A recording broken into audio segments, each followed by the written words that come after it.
A'udzu billahi minasyaitonir rajim. Bismillahirrahmanirrahim. Tabarakalladzi biyadihil mulku wa huwa ala kulli syai'in qadir. Alladzi khalaqal mauta wal hayata liyabluwakum ayyukum ahsanu amala wa huwal azizul ghafur. Alladzi khalaqa sab'a samawatin tibaqa ma tara fi khalqir rahmani min tafawut. Farji'il basara hal tara min futur. Summarji'il basara harrataini yanqalib ilaikal basaru khashi'an wa huwa hasir. Walaqad zayyana as-samaa'a ad-dunya bimasabiha wa ja'alnaha rujuman lisyayatin. Wa a'tadna lahum adzabas sa'ir. Walilladzina kafaru birabbihim adzabu jahannam wa bi'sal masir. Idza ulqu fiha sami'u laha shahiqan wa hiya tafur. Takadu tamayyazu minal ghaidh. Kullama ulqiya fiha faujun sa'alahum khazanatuha alam ya'tikum nadhir. Shadaqallahul azim.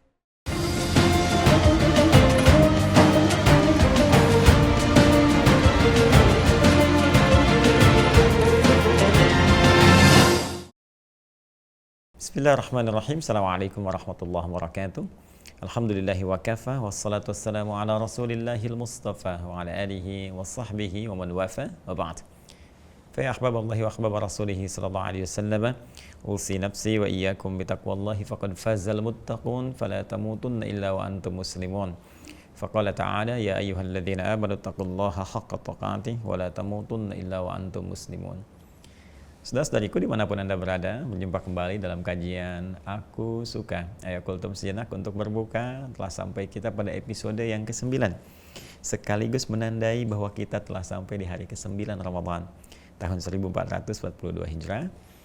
Bermohon pada Allah Subhanahu wa Ta'ala, semoga Allah berkenan menerima seluruh amal ibadah kita yang telah ditunaikan di sepanjang Ramadan ini, baik siam, qiyam, ataupun juga doa-doa yang kita panjatkan, semoga berkenan diterima oleh Allah Subhanahu wa Ta'ala dengan penerimaan terbaik, insyaallah, amin ya rabbal alamin. Hari ini kita akan lanjutkan kembali pembahasan kita tentang sifat salat Nabi sallallahu alaihi wasallam. Alhamdulillah, di pertemuan lalu kita telah memulai dalam menyusun saf menghadap ke arah kiblat untuk mulai menunaikan ibadah salat.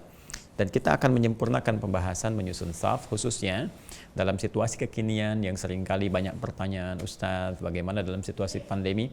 Apakah keadaan menyusun saf sama dengan biasanya, dirapatkanlah, ataukah renggangkah, batasannya seperti apa, dan seterusnya. Coba kita akan turunkan pembahasannya dari mulai kaidah dasar dulu, baru ke situasi-situasi darurat seperti yang mungkin terjadi beberapa tempat dalam situasi kekinian. Baiklah, langsung saja. Kita akan sampai pada pembahasan tentang bagaimana menyusun saf dalam salat, ya. Menyusun saf, ya. Menyusun saf, ya, dalam salat. Dalam, ya, salat. Lebih spesifik nanti dalam konteks salat berjamaah, ya. Nah, ini poinnya. Di pertemuan yang lalu kita telah membahas tentang bagaimana menyusun saf dalam konteks kita sendirian menunaikan sholat bila dalam kondisi tidak menunaikan sholat berjamaah. Kemarin dicontohkan oleh Kak Amil bagaimana ketika kita memulai menunaikan sholat secara sendirian, jika memang tidak ada tuntutan untuk berjamaah atau ada uzur untuk berjamaah. Maka di kitab Sahih Al-Bukhari di bab yang ke-28 di kitab Shalah disebutkan arahan Nabi sallallahu alaihi wasallam melalui penjelasan Imam Al-Bukhari bahwa posisi jemari di kedua kaki itu dihadapkan ke arah kiblat sehingga memberikan satu topangan posisi tubuh kita sepenuhnya akan menghadap ke arah kiblat. Ya fawali wajhaka syatral masjidil haram, demikian ayat Al-Qur'an menunjukkan kepada kita, maka hadapkan ya bagian depan tubuhmu itu ke arah Masjidil Haram, ke arah kiblat, kan?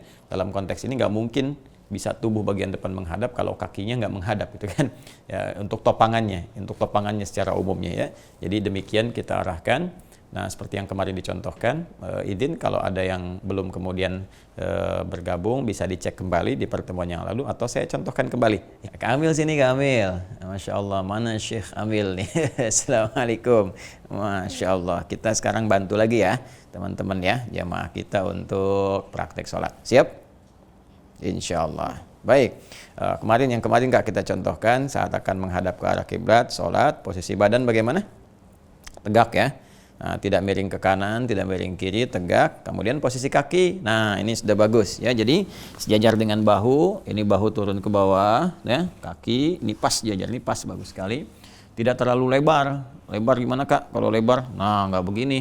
Ya, jadi bukan mau silat ini, mau sholat. Ya. Kemudian tidak terlalu rapat juga, Kak, nggak terlalu rapat sampai nempel ke sini. Nah ini nggak begini, sehingga tidak seimbang ya. Jadi diluruskan Kak seperti tadi. Nah ini sejajar dengan bahu, ya, supaya topangannya juga bisa lebih baik. Nah kemudian kita akan mencoba untuk mempraktekkan bagaimana saf disusun secara berjamaah. Dan tentunya akan ada satu imam, kemudian juga diikuti oleh makmum. Dan makmum ini akan variatif sifatnya. Boleh jadi satu orang makmum, ya. Kemudian bisa jadi makmumnya laki-laki atau perempuan, atau nanti makmumnya lebih daripada satu, bisa jadi makmum semua laki-laki atau bercampur juga makmum dengan laki-laki dan perempuan. Bagaimana cara menatanya, memposisikannya, dan seterusnya. Itu yang akan kita coba bahas dan uraikan di kesempatan kali ini. Nah, yang pertama, Kak Amil, kita sudah ada satu contoh nih, satu imam, satu makmum. Jadi contohnya langsung dari sahabat Nabi Ibnu Abbas. Kakak pernah dengar Ibnu Abbas? Radhiyallahu ta'ala anhu. Belum, ya Ibnu Abbas itu sahabat kecil kayak kakak gini nih. Coba dulu waktu itu lebih kecil lagi usianya ya, pernah nginap di rumah Nabi SAW dan beliau itu keluarga besarnya Nabi, ya termasuk juga keponakan Rasulullah SAW. Waktu Nabi itu sedang di rumah Sayyidah Maimunah istri beliau, kemudian nginep di rumahnya, terus malam-malam bangun deh. Wah, Masya Allah mau ikut tahajud sama Nabi ya. Ya kakak bangun malam-malam gitu. Jadi, nah saat bangun itu nanti ikut berjamaah bersama Nabi. Yuk kita baca kitabnya yuk. Yuk kita baca ini Sunan Abu Daud. Kami duduk sini. Kita liatin nih, Bu ya, liatin kitabnya. Sama juga teman-teman dimanapun Anda berada, kita bisa cek itu di kitab ini Sunan Abu Daud ya. Ya nomor hadis 1367. Yang ini Kak, yang itu Sahih Al-Bukhari, yang ini Sunan Abu Daud. Nah, 1367 nih Bu ya, ajarin nih. Jadi ini nomor hadis nih. Ini nomornya, ini babnya, bab itu topiknya. Bahasannya apa? Ini nomor hadisnya. Nah, kita lihat nih, coba kami lihat sini. Cari nomor 1367. Ya, ini dia ya, ini ya. Itu 367. Nah, ini panjangan, Kakak mau baca atau Buya bacakan dulu ya? Iya. Ya, biar agak cepat bacanya. Baik, bismillahirrahmanirrahim. Kita bacakan cepat ya. Ya, qala haddatsana Ka'nabi an Malik an Makhramah ibn Sulaiman an Quraib maula ibn Abbas radhiyallahu ta'ala anhuma anna Abdullah ibn Abbas radhiyallahu ta'ala anhuma akhbarahu annahu bata 'inda Maimunata zaujin Nabi sallallahu alaihi wasallam. Langsung saja bahwa sahabat Ibnu Abbas radhiyallahu ta'ala anhuma pernah satu kali menginap di rumah Sayyidah Maimunah istri Nabi sallallahu alaihi wasallam ya, saat Nabi berada di situ, wa hiya khalatuhu, sedangkan beliau adalah bibinya. Ya, kemudian qala fattaja'tu fi ardil wisadati wa taja'a Rasulullah sallallahu alaihi wasallam wa ahlu fi tuliha. Jadi beliau tidur pada saat itu ya di satu ruangan bersama Nabi juga, bersama istri beliau, ya kan? Kemudian yang paling menarik teman-teman sekalian, fanama Rasulullah sallallahu alaihi wasallam hatta idzan tasafa al-lailu aw qablahu biqalilin aw ba'dahu biqalilin istaiqadha Rasulullah sallallahu alaihi wasallam. Sampai ketika beliau kemudian istirahat Nabi sallallahu alaihi wasallam dan terbangun di malam hari ya, setelah tengah malam sedikit atau sebelumnya. Ini menunjukkan waktu kita ya untuk bisa bangun sekitar jam 2 lebih sedikit atau kurang ya, kalau lebih mungkin jam 3-an gitu kan, atau kurang dari itu sesuai dengan masa istirahat kita. Nanti di lain waktu kita bahas bagaimana kehidupan Nabi sallallahu alaihi wasallam dan kesehariannya. Dan setelah itu kemudian fajalasa yamsahun nauma an wajhi biyadihi. Kemudian beliau duduk dulu saat bangun, menghilangkan bekas ngantuknya, ya ini sunnahnya dengan tangannya yang diduga bersih. Setelah itu, kemudian qara al-ashral ayat al-khawatim min surati Ali Imran, ya, kemudian beliau membaca 10 ayat terakhir surah Ali Imran. Dan setelah itu nanti di Al-Bukhari nomor hadis 181 ditemukan baca doa bangun tidur, ya, alhamdulillahilladzi ahyana ba'da ma amatana wa ilaihin nusyur. Tsumma dhahaba ila syanin mu'allaqah, kemudian pergi ke tempat tertutup untuk berwudu, ya. Kemudian setelah itu fatawadda minha fa ahsana wudu'ahu, kemudian berwudu, menyempurnakan wudunya. Nah, tsumma qama yusalli. Kemudian beliau bersiap menunaikan salat. Qala Abdullah faqumtu fa sana'tu mithla ma sana'a. Ya, maka aku pun mengikuti langkah Nabi. Aku bangun juga, Masya Allah. Kamil tuh, Ibnu Abbas anak kecil. Malam-malam Nabi bangun, ikut bangun, pengen tahajud. Ya, jadi bisa begitu kalau ya. Iya, bangun sendiri. Jadi melihat Nabi bangun, Rasulullah bangun, beliau bangun. Ya, ikut. Kakak mau seperti itu? Bangun malam-malam beliau bangun, kakak ikut bangun ya. Kemudian teman-teman sekalian, di sini yang paling menarik, tsumma dhahabtu faqumtu ila jambihi fa wada'a Rasulullah sallallahu alaihi wasallam yadahu al-yumna ala ra'si fa akhadha bi udhuni yaftiluha. Ini Kak, yuk kita praktekin. Jadi ilustrasinya begini, kami di sini lagi. Ilustrasinya. Jadi ketika Rasulullah sallallahu alaihi wasallam menunaikan salat itu, ya, kita ilustrasikan saja ya. Nah, beliau menunaikan sholat, tiba-tiba datang Ibnu Abbas radhiyallahu taala anhuma, ini sholat di sisi Nabi, ya seperti ini nih kurang lebih, ya, bijambihi di sampingnya, begini kan. Kemudian Nabi dengan tangan kanannya, nah ini ya, kemudian menarik Ibnu Abbas itu dengan lembut melalui kupingnya, gini Kak, maaf Kak ya. Nah, gini ya sini, gini ya. Nah, ini di Arab tuh harus tahu ya. Jangan dibayangkan tentang keadaan di Indonesia. Ingat, culture-nya, kulturnya bisa tidak sama. Jangan dibayangkan kok nariknya kuping sih, nggak bahu, nggak tangan. Begini Joni. Jadi kalau kita mau belajar dengan baik, jangan dibawa satu karakter, satu tempat, keadaan disamakan dengan kita. Misal, ya di Arab itu nggak boleh misalnya ke kepala, ke bagian belakang bawah begini, nepuk apa. Itu tandanya sesuatu bermasalah sekali. Gitu kan? Nah, bagaimana kalau misalnya ketemu bisa jadi antara pelukan, itu kan di kita jarang kalau ketemu pelukan, ya, atau bahkan misalnya mencium kening kalau ulama dicium dan seterusnya, gitu kan? Nah, itu hal-hal yang spesifik yang kalau baik itu bisa dilestarikan, tapi boleh jadi nggak sama sepanjang tidak bertentangan dengan syariat. Nah, membawa ini bagian dari sayang. Makanya orang tua kita dulu itu kalau mau ngarahkan anak, kadang-kadang kayak dijewer gitu kan? Nggak dijewer. Nah, ini secara penelitian ternyata itu ketika orang tua menjewer dalam keadaan tertentu, ya, nggak harus ini dijewer, nggak, itu bisa merespon, ya, bagian satu otak tertentu atau bagian tubuh tertentu di seorang anak sehingga berkembang, ya, stimulus dia membuat dia semakin lebih cerdas, lebih pintar dalam kondisi tertentu. Jangan disimpulkan begini, oh anak saya pengen pintar, jewer, oh nggak begitu, ya. Jadi bagian mendidik anak itu ada bagian-bagian tertentu di tubuh yang harus disentuh atau diluruskan. Nah, ini singkatnya. Ketika Rasulullah SAW sholat diilustrasikan, ya, saya Adi Hidayat hanya mencontohkan saja, dan tentunya sesuatu yang terjadinya sesungguhnya itu sesuai dengan masanya dan kita bisa lihat saat kembali kepada Allah Subhanahu Wa Taala. Ilustrasinya Nabi sedang sholat, kemudian ada anak kecil Ibnu Abbas radhiyallahu taala anhuma di belakang sisi samping, ya, Nabi, si kanannya begini, lalu Nabi menariknya untuk bisa mendekatkan kepada Rasulullah. Nah, sehingga keadaannya rapat begini. Nah, rapat dengan Nabi. Nah, rapatnya ini teman-teman sekalian, menariknya ini diilustrasikan. Nah, ini dekat dengan Nabi seperti ini, sejajar, ya, sejajar seperti ini. Nah, dari sini ada yang kemudian menyimpulkan bahwa boleh antara imam satu, kalau imamnya satu orang, ya jelas satu orang kalau imam, ya, makmumnya satu, maka posisinya boleh sejajar seperti ini. Ya, boleh sejajar begini. Jelas ya? Nah, jadi kalau nanti kita ingin membangun saf berjamaah, misalnya satu imam di sini, makmumnya posisi sebelah kanan, bukan kiri, ya, makmum sebelah kanan, maka posisinya boleh sejajar kalau berdua begini. Ya, kalau ingin menandakan spesifik misalnya boleh juga, ya, seperti kita jadikan misalnya tetap rapat safnya, namun demikian yang imam lebih maju sedikit, misalnya seperti ini sedikit, kalau kita sholatkan ke bawah, ya, maka imamnya misalnya di sini, makmum di sini sedikit boleh, ya. Baik, kalau kita ingin mengambil yang pertama tadi sejajar seperti ini bisa, ya, sejajar begini, cuma untuk menandakan posisi imamnya berada di sebelah kiri, makmumnya kanan. Jelas ya? Ini posisi imam satu orang, makmum satu orang. Nah, kalau sekarang makmumnya perempuan bagaimana? Ya, harus cari perempuan nih, ya. Mbak Amel mana, Mbak Amel? Amel, Masya Allah, sini Mbak Amel. Assalamualaikum. Salim lah. Nah, ini karena perempuan, ini kalau masih kecil Masih kecil karena pendidikan belum balik, boleh-boleh saja ya.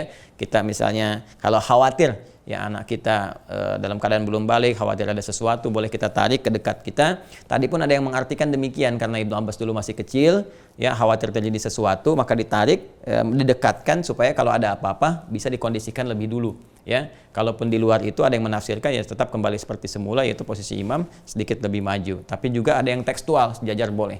Nah kalau seperti ini masih kecil. Kalau masih kecil kita khawatir ada apa-apa bisa di sekitaran kita. Tapi kalau dia sudah menjelang agak dewasa, maka posisi yang perempuan safnya di mana coba Mbak Amel? Ayo. Nah kalau Buya di depan sini, ya maka perempuan berada di belakang, ya. Nah berada di belakang. Siap, berdiri tegak, Mbak Amel. Nah sebentar Kak Amel, kita contohkan dulu Mbak Amel. Mbak Amel tegak posisinya, bagus, itu harus tertutup, ya menghadap ke arah kiblat. Nah ini teman-teman sekalian di belakang persis ya, di belakang imam. Jadi kalau saya berada di sini perempuan, ini misalnya imamnya, maka imamnya berada di sini. Nah agak maju ya, kasih jarak saja sehingga nanti pas sujud ataupun ruku itu tidak langsung terkena ya. Jadi agak berjauhan, bisa dibuat misalnya dua saf ke belakang. Jadi ini satu saf, dua saf, di bagian saf itu dikhususkan untuk perempuan. Ya kalau ini kondisi di rumah. Kalau di masjid tentunya sudah ada saf sendiri ya, perempuan sendiri, laki-laki sendiri, dan dipisahkan dengan hijab yang di situ memisahkan antara saf laki-laki dengan perempuannya. Ini kalau suami istri, ini suami, misalnya ini istri atau ini kakak adik seperti ini kakak, ini adiknya laki-laki perempuan, ini di depan, ini di belakang ya. Jadi bukan di sampingan begini atau kanan atau kiri. Jelas ya? Nah, kalau ini misalnya ini perempuan misal ini perempuan, misalkan ada perempuan lagi, maka yang ini di tengah, ini misalnya ibu, terus ini kakak, ini adik, bisa begini. Nah jadi imamnya di tengah kalau sama-sama perempuan ya. Jadi ini misalnya siapa?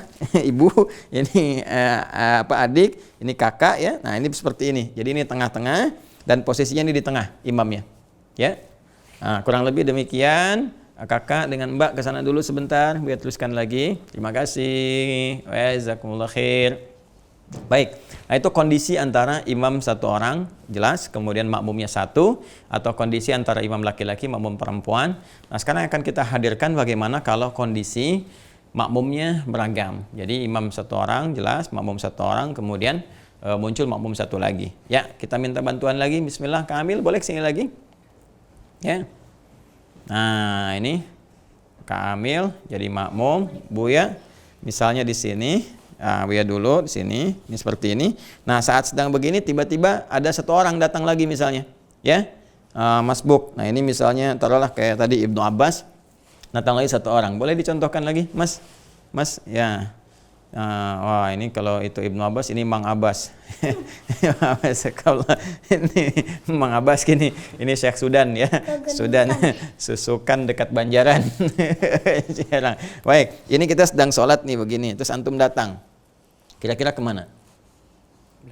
Ke belakang. Coba ke belakang kemana? Ke belakang. Terus antum kemana? Ini kita sedang sholat nih, antum ngapain itu? Ayo coba, antum gimana? Narik, main tarik aja. Sini antum sini. Antum statusnya apa? Masbuk. Kenapa masbuk? Telat. Kenapa telat? Ini anak kecil aja nggak telat nih sholat dengan saya. Ya, antum kenapa sudah dewasa bisa telat begitu? Jangan ketawa, bertakwalah kepada Allah. Kerjaan itu bisa disesuaikan. Jangan cari pekerjaan yang bisa mengabaikan sholat, itu nggak baik. Ya, ayo cari pekerjaan yang bisa sesuai. Jadi statusnya apa? Masbuk. Ini ada Mas Ugi, Mas Cepi, Mas Joni, Mas Soleh, antum masbuk.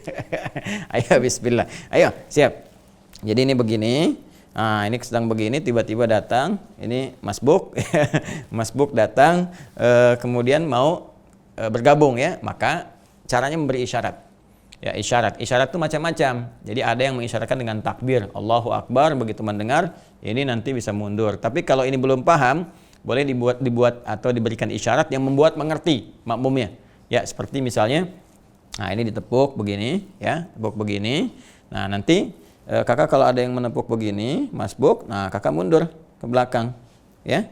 Mundur, disesuaikan safnya. Nah, nanti imamnya juga menyesuaikan seperti ini. Jadi ini satu di sini, yang satu lagi ke sebelah kanan, ya.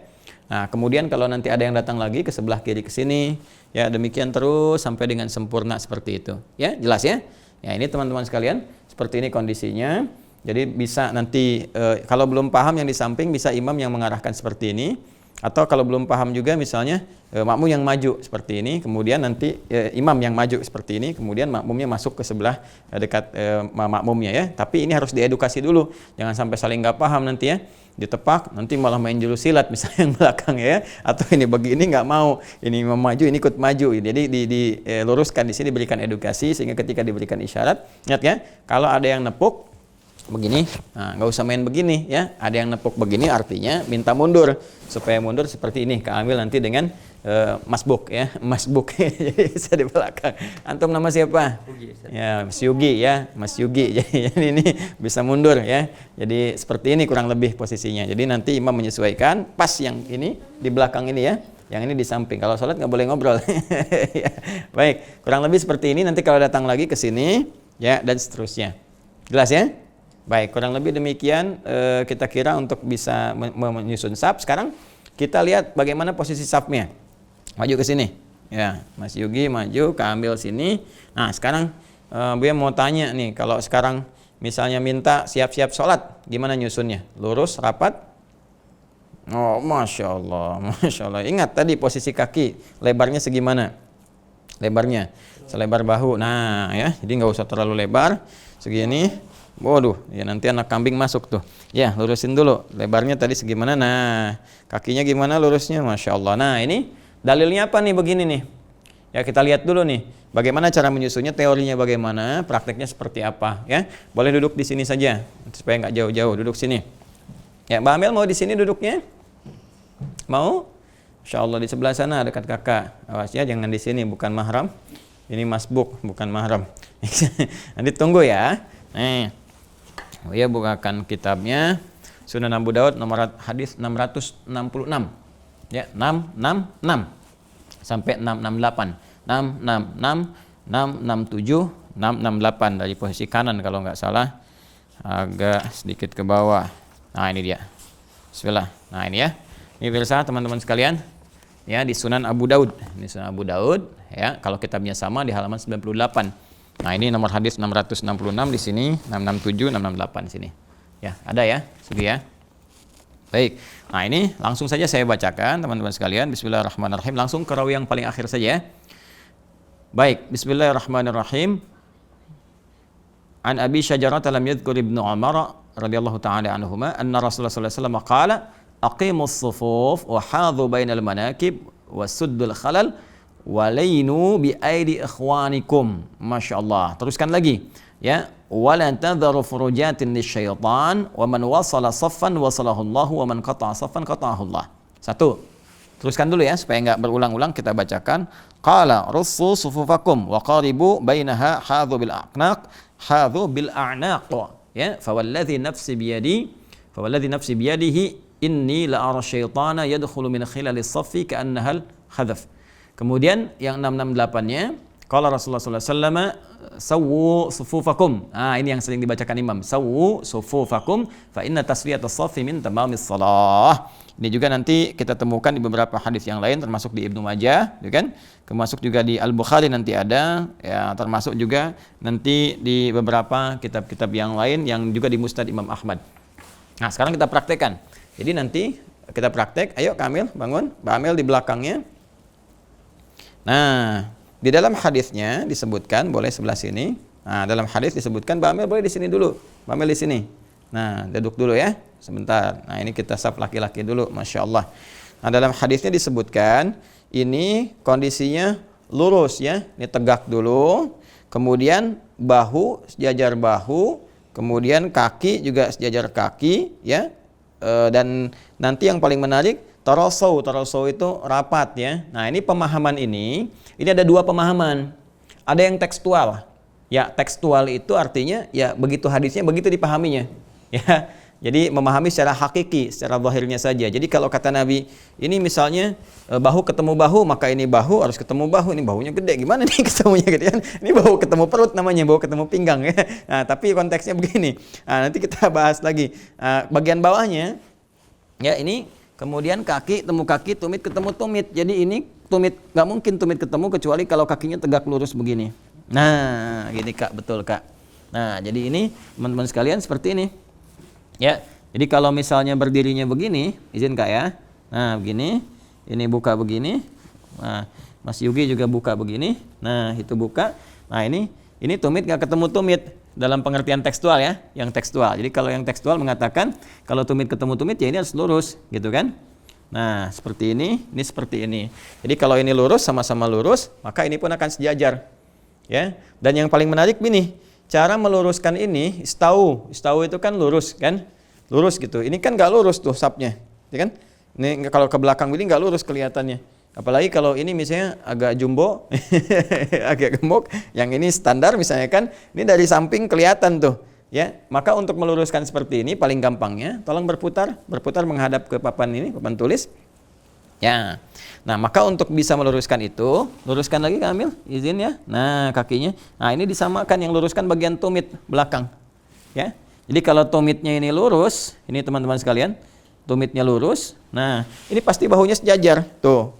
Ya, walaupun ukuran seperti ini kelihatan akan sejajar. Baik kalau sudah orang dewasa kelihatan lah ya. Nah ini tumit jadi yang diluruskannya nih. Kan ada garis ya. Membuat saf itu ada garis. Jadi di garis itu yang lurus tumitnya. Kalau bagian lurus itu kaki bagian depan, maka nggak akan sejajar kondisinya. Ya, saya minta contoh begini nih. Kamil coba luruskan kaki depannya dengan kakinya Om Yugi. Nah, tuh jauh kan bedanya? Ya. Ya, tapi kalau kita misalnya luruskan bagian tumit, bagian belakangnya, tuh, ya, rapi. Ya, ininya rapi. Jadi, berbalik lagi ke sini, sayang. Ya, balik lagi begini. Nah, jadi pertama, lurus itu ketika istau, kan? Luruskan. Nah, yang dimaksud lurus itu, biasa suka dibuat garis, saf-saf di masjid, itu tumit bagian belakang. Jadi tumitnya, jadi begitu sudah lurus, teman-teman sekalian, ada garis, bikin garis lurus, nih Kak ambil begini ya. Nah, ya, misalnya ini taruhlah garis saja di masjid kan seperti ini. Nah, ini yang diluruskan tumitnya, kaki bagian belakang. Nah, ini ya, tumit di sini tumit. Nah, jadi kalau ini buat tumit, nanti bahunya sejajar. Ya, karena posisi tumit itu pasti akan bagian ke belakang bagian bahu itu membuat lebih lurus ya, lebih sejajar. Tapi kalau kita misalnya yang kita luruskan bagian jemarinya, jemari di sini, jemari kaki, ya ini jemari kaki, ya bahasa apa? Italia ramo ya. Ramo gitu. Nah, ini kalau kita luruskan di sini ya, ini jarinya, ini pasti akan tidak lurus ya, tidak lurus bagian apa namanya? Bagian punggung, bagian tubuhnya karena posisi dan keadaan tubuh kita masing-masing bisa berbeda ya, berbeda. Jadi ketika yang diluruskan di bagian jarinya, ya nanti perbedaan spesifik fisik itu akan tampak ya tubuhnya. Baik, ini bagian yang tadi kita uraikan. Sekarang kita kembali lagi, Mbak Amel duduk lagi di sini. Ya. Nah, jadi pertama yang kita susun itu adalah ini rapi, lurus. Yang lurus itu bagian tumit, ingat ya, bagian belakangnya untuk yang laki-laki. Nah, ini yang tekstual. Jadi tekstual itu apa adanya menurut hadis seperti ini. Jadi lurus, tumit nempel ke tumit, bahu nempel ke bahu gitu kan. Kemudian kaki sejajar, mundur Kakak Amil, diluruskan seperti yang tadi. Nah, kurang lebih begini. Jadi posisi kakinya teman-teman bisa dilihat. Jadi kalau yang tekstual itu tidak begini, tapi begini ya. Nah, begini, kemudian sama-sama lurus, jadi begini lurusnya. Ya, jadi begini saat lurus, tuh. Jadi bahunya juga sejajar di sini, ya. Baik, ini kondisi yang pertama. Tapi ingat hadisnya tadi belum selesai, ya. Karena hadisnya mengatakan lainu bi aidi ikhwanikum, bima makna, tapi kalian harus melembutkan, memberi ruang kepada saudara-saudara kalian. Jangan terlalu rapat betul sampai saking rapatnya, izin Kakak ambil sebelah sini. Ya, misal saking rapatnya begini, ya ini rapat begini juga, pengen rapat mau takbir nggak bisa gitu ya, susah misalnya begini tuh. Ya, jadi jangan sampai terjadi begitu. Jadi walaupun ini rapat begini, ya tetap ada kondisi yang memudahkan kita untuk bertakbir. Ya, jadi jangan sampai mau takbir jadi susah, itu tidak dibenarkan. Ya, jadi jangan sampai semangat nyusun saf tapi mau takbir susah, itu nggak benar justru. Ya, itu keluar dari pemaknaan. Nah, ini tafsir yang pertama ya. Yang kedua, yang dimaksud hadis tadi itu bahasa majas, kiasan. Ya, jadi yang dimaksudkan bahu ketemu bahu, kaki ketemu kaki gitu kan, tumit ketemu tumit, bahkan nanti ada lutut ketemu lutut. Ya, ini yang dimaksudkan maksudnya coba bikin saf yang rapi, yang bagus, tapi dalam saat yang bersamaan kaidahnya dipakai. Walainu bi aidi ikhwanikum. Tetap bersikap nyaman memberikan ruang, ya, melembutkan sehingga tangan-tangan kawanmu itu bisa bergerak dengan mudah.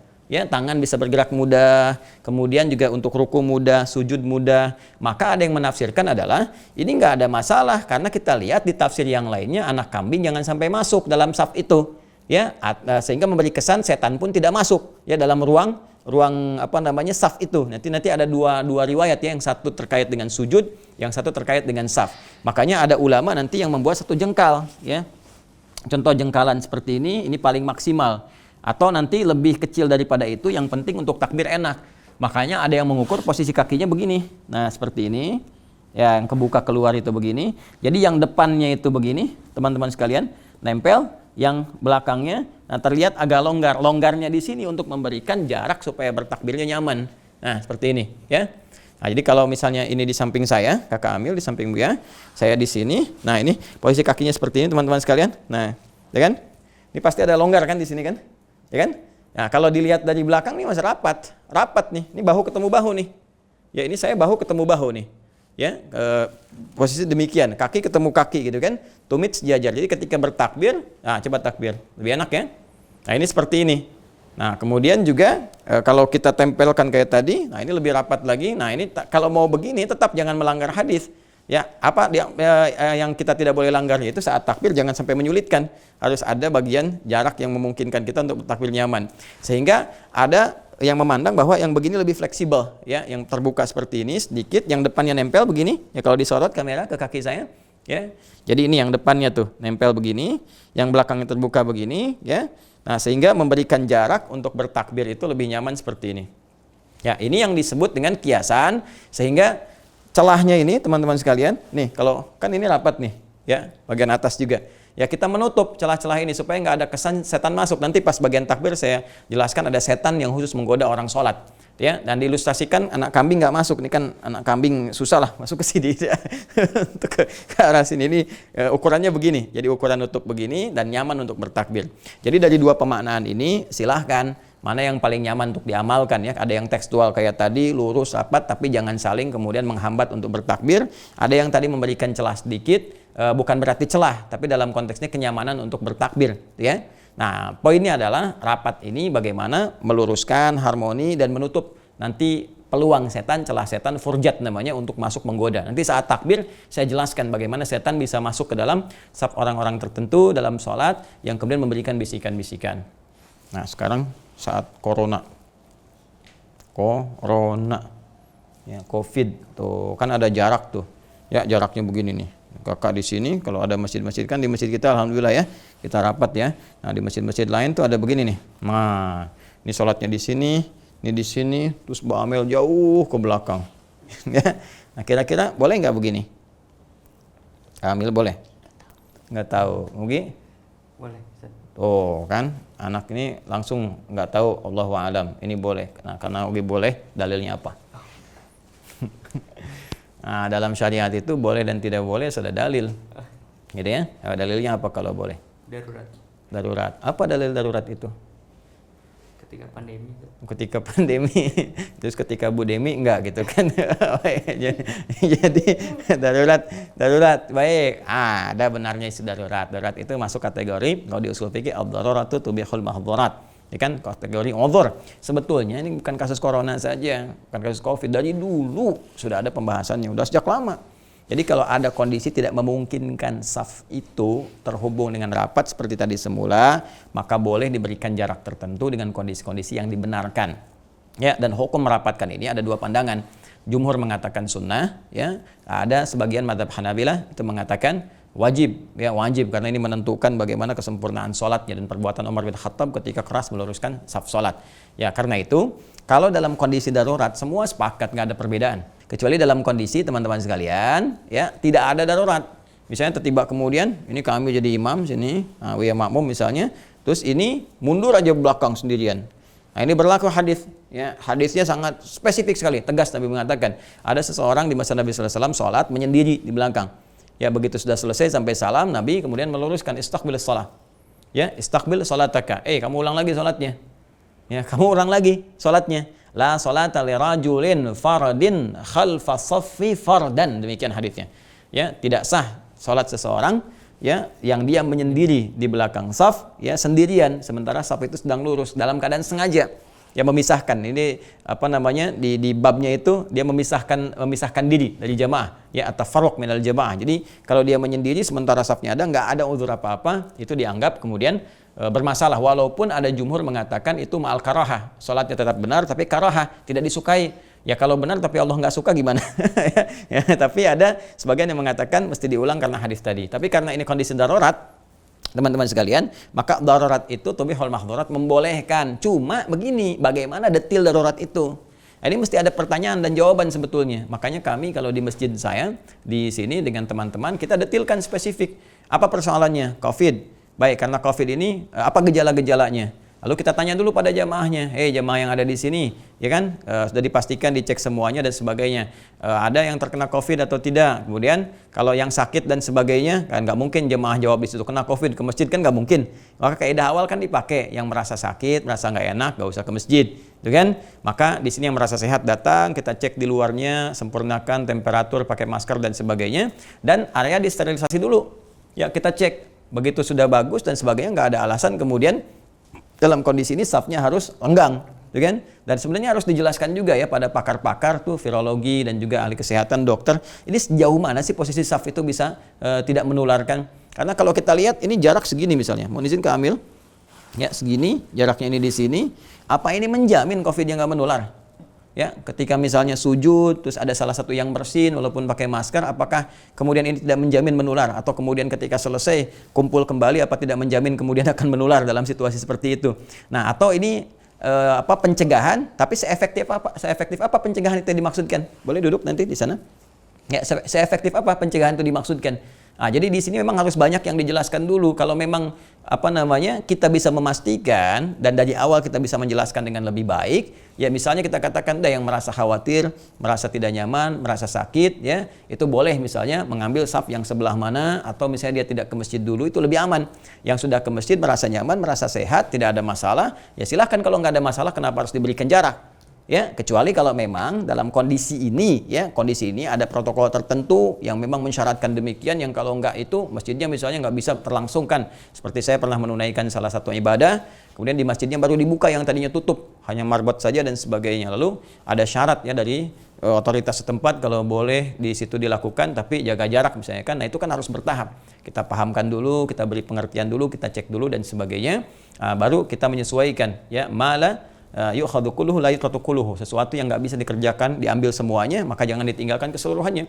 Maka darurat masuk di situ karena kondisinya. Ya. Nah, tapi sekali lagi kita punya PR besar di sini untuk disampaikan. Para ahli itu harus bisa menyampaikan dengan jelas ya, dalam kondisi menjaga jarak ini jarak seperti apa yang bisa meminimalisir penularan atau tidak menular sama sekali. Apakah memastikan demikian? Atau pertanyaan besarnya begini, ya, apakah dikhawatirkan ketika ke masjid ini misalnya ada memang yang terkena COVID? Ya kalau misalnya dikhawatirkan demikian atau masuk dalam kondisi seperti itu, ya maka menurut kami hal-hal yang demikian mesti ada langkah-langkah yang antisipatif. Ya sudah, ya misalnya dibatasi di situnya, atau kita kemudian adakan ibadah untuk marbot saja kalau memang wilayahnya merah sama sekali. Tapi kalau wilayah sudah hijau, sudah baik, yang tidak usah ikut-ikutan juga, tetap dirapatkan, tetap dibaikan dan terukur dengan baik. Ya, kecuali tadi ada kondisi darurat yang memang otoritas misalnya mengharuskan begitu, secara keilmuan kalau ada jarak begini meminimalisir, maka ikuti karena memang itu kondisinya. Ya, kecuali seperti di daerah kami, di tempat kami tinggal, kita sudah sterilisasi lingkungan, sudah pastikan dulu siapa yang masuk, siapa yang enggak, sehingga alhamdulillah sampai sekarang dari awal pandemi sampai saat ini safnya masih rapat, masih baik, tetap lurus ya sesuai dengan ketentuan-ketentuan tadi, dan kita bisa mengondisikan yang darurat itu kembali kepada awal lagi. Ya, demikian kiranya. Ya, sekira itu teman-teman sekalian untuk pembahasan hari ini. Semoga ada bermanfaat. Kamil, mau tanya apa? Kenapa orang-orang kalau tadi kami tanyanya kalau orang-orang pas sholat kayak gini? Oh gini boleh kalau kayak gini ya, tapi jaraknya jangan berlebihan. Tetap harus ada yang nempel misalnya begini ya. Nah, supaya ada jarak gini untuk memudahkan takbirnya begini. Coba kalau takbir ini takbir. Nah, nanti kita dalam bab takbir kita akan bahas seperti apa. Nah, sebab ada orang yang kalau terlalu rapat nih kayak Om Ugi. Om Ugi ini kan badannya subur. Jadi kalau nanti ketemu sama yang gemuk lagi, gininya susah nih pas takbirnya tuh. Kalau kakak kan kecil di sini. Ya bisa enak takbirnya begini. Tapi kalau ketemu Buya aja begini, Kalau kakinya sama-sama begini, tuh coba, tuh. Coba takbir, tuh. Tuh, kan agak susah kan? Iya, jadi ini bisa ketarik nih jadi tuh ya. Dan ntar nanti bisa main silat satu sama lain ya. Jadi dari sini kita sesuaikan. Nanti ada mungkin yang begini kakinya depannya rapatnya ini untuk memberikan longgar kenyamanan untuk takbir ya. Hadisnya tadi bunyinya apa? Walainu biaidi ikhwanikum. Kasih jarak ini, lembutkan ke tangan kawanmu supaya bisa bertakbir dengan nyaman. Paham? Sama mau nanya, kenapa perut Om Ogi kegendutan? Itu bukan kegendutan, ini proporsional ya, sesuai dengan anugerah Allah nanti. Kalau sujud gini dong nempel perutnya. Oh enggak, nanti dikondisikan ya pas masuk sujud nanti insya Allah pas sujud ini semakin harus dan ramping. Baik pemirsa dimanapun Anda berada, alhamdulillah telah kita bahas, kita uraikan pertemuan kali ini, semoga bermanfaat dan semoga bisa diamalkan dalam kehidupan. Subhanakallahumma bihamdika asyhadu an la ilaha illa anta astaghfiruka wa atubu ilaik. Wa akhiru da'wana alhamdulillahirabbil alamin. Assalamualaikum warahmatullahi wabarakatuh. Waalaikumsalam.